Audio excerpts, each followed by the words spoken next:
This is Mary Frances Hoots from TNHighSchoolFootball.com. I'm here on the campus of FatherRyan High School ahead of this week's game against Ravenwood. The Irish are in the midst of a 3-game road stand coming off of back-to-back losses to division opponents JP2 and Montgomery Bell Academy. Ravenwood is off to an impressive 4-1 start, their only loss coming last week in a close game to division opponent Brentwood High School by a score of 31-28. While this isn't a division rivalry, this game does have a little extra meaning as FatherRyan head football coach Brian Rector gets set to go back to Ravenwood, where he won a state title as a head coach. Last year, the Raptors came to the Irish and lost in heartbreaking fashion behind a Jackson Bird touchdown as time expired.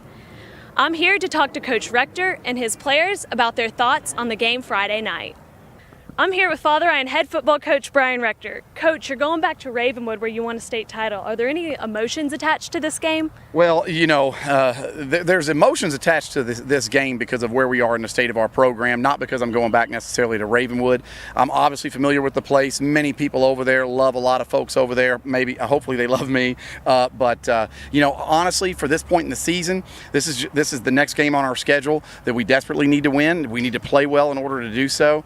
So I've been back as a coach on the other sideline, you know, against Ravenwood several times now. So that sort of novelty has worn off by now, actually. Yeah. And you play a pretty young roster. How valuable is their experience going to be going forward with the rest of the season? It's everything. I mean, it really is. And it's sometimes in some spots it's a little unfair because we're asking freshmen to be sophomores like now, and we're asking sophomores to be juniors, etc. And but that's just the nature of this game at some point in time. If you're in this business long enough, you're going to have years where the upper class roster is a little thin, like ours is right now. But those guys are fighting their tails off. I love being around these dudes every single day. And we know that there's some bright things ahead, but we still can make some great things happen this season. So does it really enhance the competition in practice? Well, you know, it's funny you mentioned that. That's one of the things that we really struggle with sometimes because of the depth of our roster is the competitive nature of drills and things of that sometimes is a little bit tough. So we definitely have to pare things down, do a lot of like 2-on-2s and 3-on-3s and things of that nature as opposed to 11-on-11s just so we can get the type of competition that we want.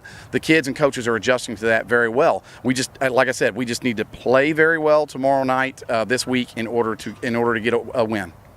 I'm here with 3-year varsity starter Seamus O'Connell.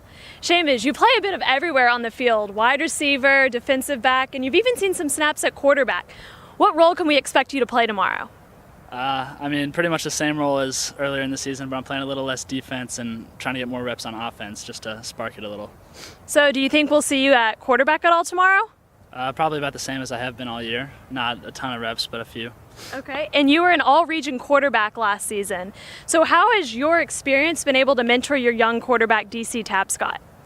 Well, we got a great offensive coordinator who's been teaching him for a while now, and he really understands the offense, so he doesn't need that much mentorship from me especially, but I try to just give him little game-by-game information of how to handle things and stuff like that. All right, thank you, Seamus, and good luck tomorrow. Thank you very much. I appreciate it.